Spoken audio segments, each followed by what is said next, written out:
O que é ciência na prática? Olá, Homo sapiens. Vamos aprender sobre ciência. Eu sei que esse é um tema muito complexo e polêmico, e é óbvio que eu não vou conseguir encerrá-lo num único vídeo. Mas o meu objetivo aqui é mostrar o que diferencia, na prática, a ciência de outras formas de conhecimento, como a religião e filosofia. Não desqualificando essas outras formas de entender o mundo, mas sim de realmente entender o que de fato torna a ciência diferente e tão especial. Bom, se você quer entender isso, então fique por aqui. Eu sou Gustavo Lustosa, você está na Biologia Política, um canal de divulgação científica, mas também da análise política. Então, se você se interessa, fique por aqui, curta, compartilhe para os amigos. Você já fez tudo isso, então vem comigo. Primeiramente, eu quero deixar claro do que eu estou falando. Refiro-me à ciência moderna, em que, entre várias definições que existem, a gente pode chamá-la, considerá-la um sistema de conhecimento que se preocupa em entender como ocorrem os fenômenos naturais através, pelo menos na maioria das vezes, de observação e experimentação. Ela se divide em vários ramos, o que faz com que cada uma tenha suas particularidades.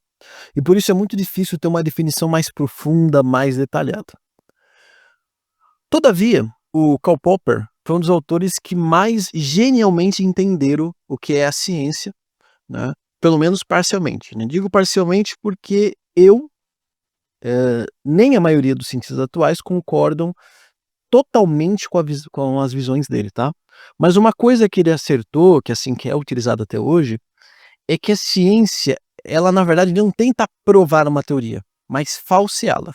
Como Popper explica, a ciência deve discutir teorias e hipóteses que sejam claras, objetivas e falseáveis, ou seja, que não caibam muitas interpretações e assim fica claro em concordar, discordar, confirmar ou falsear essa hipótese. Muito diferente de religiões ou do senso comum, da narrativa política, por exemplo, também, e às vezes até da filosofia. Por exemplo, tem a história de que quando um grande rei da antiguidade, do século VI a.C., chamado Creso, rei da Lídia, que era um reino de cultura grega que ficava onde hoje é a Turquia, foi perguntar aos oráculos de Delfos, as profetisas de Delfos, se deveria atacar o recém-inaugurado Império Persa. Uma profetisa respondeu: se atravessar o rio, vai destruir um grande império.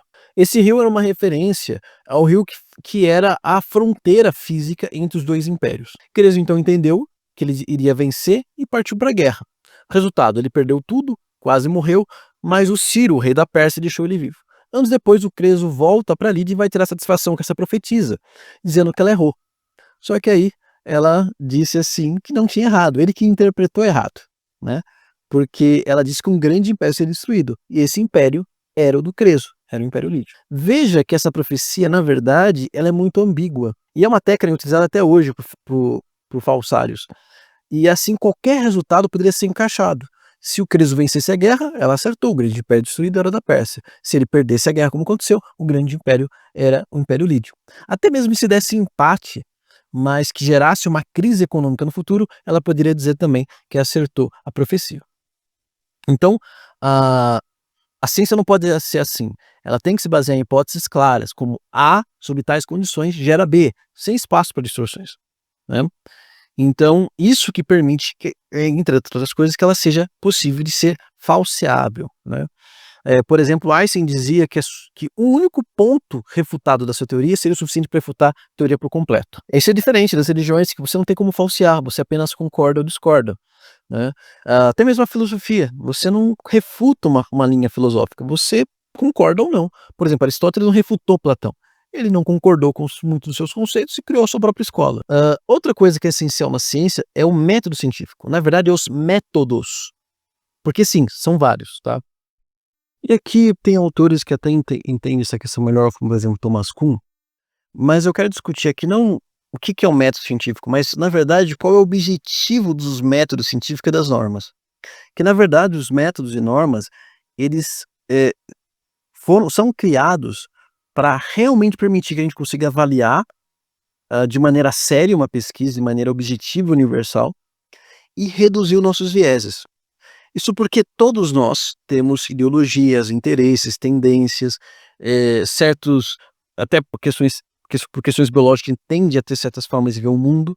Então, com o método científico, que é uma norma científica, ela serve para a gente reduzir e tornar mais objetivo, mais, entre aspas, neutro possível. Por exemplo, Pense na questão das vacinas, né, você tem a norma, o método do duplo cego, que consiste de você dar lotes misturados, em que algumas cápsulas vão ter só placebo e outras vão ter a vacina.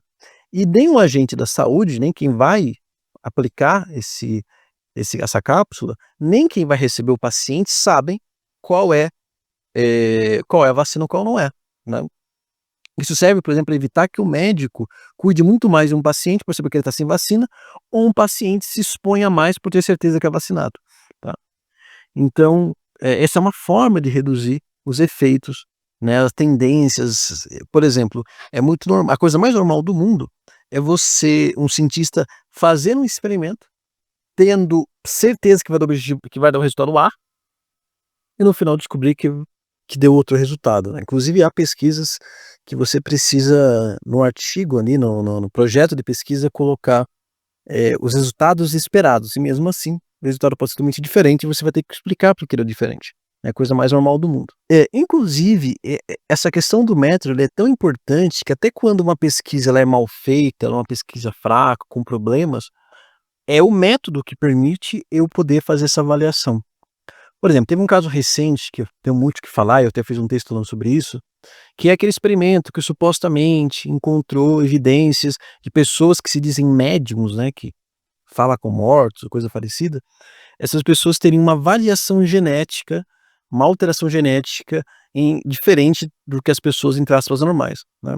Eu fiz todo um texto apontando as falhas dessa metodologia, outras pessoas também fizeram isso, mas veja que, por mais que tivesse problemas, o texto, o artigo, ele tinha uma metodologia científica, ele foi até relativamente bem escrito, tirando a conclusão, que eu acho que a conclusão ela é bem estranha, bem assustadora, mas através disso a gente pode ler a metodologia, entendê-la, apontar suas falhas, pode também eventualmente refazer o experimento, usando a mesma metodologia, ver se dá os mesmos resultados, tá. Então, só através disso que eu posso fazer uma análise objetiva sobre o tema, tá. Agora, por exemplo, se fosse algo, uma questão, uma afirmação religiosa, não teria como refutar cientificamente, seria apenas você aceitar, acreditar ou não acreditar. E por fim, mais importante, a ciência ela quer só entender o funcionamento de fenômenos naturais, principalmente a ciência da natureza, né, física, biologia, as exatas biológicas. Ou seja, ela quer saber como as coisas ocorrem, né, ou quais são os mecanismos que fazem aquele fenômeno.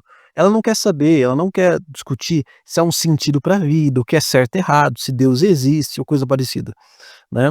Isso não faz parte do escopo, dos objetivos, da capacidade da ciência. E é por isso que a gente não pode ignorar as outras formas de conhecimento, porque elas tecnicamente respondem, né, ou mostram, ou discutem outras formas de ver o mundo, né. Além disso, que a vida também não é só entendimento, você tem a arte, você tem o amor, você tem a música, etc, que são coisas que realmente faz valer a pena viver, né. E outra coisa importante, a ciência, ela se baseia na filosofia, né. Você tem a filosofia da ciência, tem filosofias da ciência, ok. Então não tem como você falar: "Ah não, a ciência é importante, a ciência é verdadeira, o resto explodou da filosofia não é mais importante", impossível isso. E até mesmo cientistas, muitos cientistas ao longo da história, eles até hoje, criam teorias científicas baseadas em religião, até o Popper falava isso, tá, tal metafísica, né. Por exemplo, a teoria do Big Bang, ela foi criada por um padre, tá, justamente para confirmar a tese, o dogma de que o universo tem uma origem. Lembrando também que a ciência não é perfeita, mesmo com o método científico, ela tem, o método científico reduzindo vieses, mesmo com o método científico reduzindo vieses, eles ainda existem. Então você ainda tem produções, você ainda tem visões, você ainda tem no mundo acadêmico, machismo, racismo, essas coisas ainda existem, mas eles têm diminuindo ao longo do tempo justamente porque o método científico, a discussão, né, as novas mentes, etcétera, forçam essa renovação, forçam você ter cada vez mais um pensamento realmente objetivo, científico e universal, né. E não à toa, nos últimos 200 anos, a ciência produziu muito mais tecnologia, melhorou muito mais o bem-estar do que todos os outros milênios de existência da humanidade juntos, que foram governados pela religião, pela filosofia, etc. Então, no que a ciência se propõe a fazer, que é entender como os fenômenos naturais funcionam, que é produzir tecnologia, né, produzir também, melhorar o bem-estar humano, ela é muito melhor, aí sim, que a filosofia, que a religião, etc. Ela não é perfeita, ela erra, mas em longo prazo ela tende a errar menos, ok? E ela tem esse poder de ser mais objetiva, mais clara, diferente de outras formas de conhecimento, que aí são muitas vezes propositalmente ambíguas. E aí, ficou claro? Concorda, discorda? Deixe nos comentários a sua opinião, compartilhe para mais pessoas entenderem e esse conhecimento poder chegar a mais pessoas. É isso. E nos siga nas redes sociais. Se você está me vendo aqui pelo Instagram, por exemplo, fora do YouTube, vai lá seguir no YouTube, é Biologia Política, mesmo nome, é fácil de achar, ou se está vendo pelo YouTube, vai lá no Instagram, no Facebook e também no TikTok. É isso. Valeu. Falou.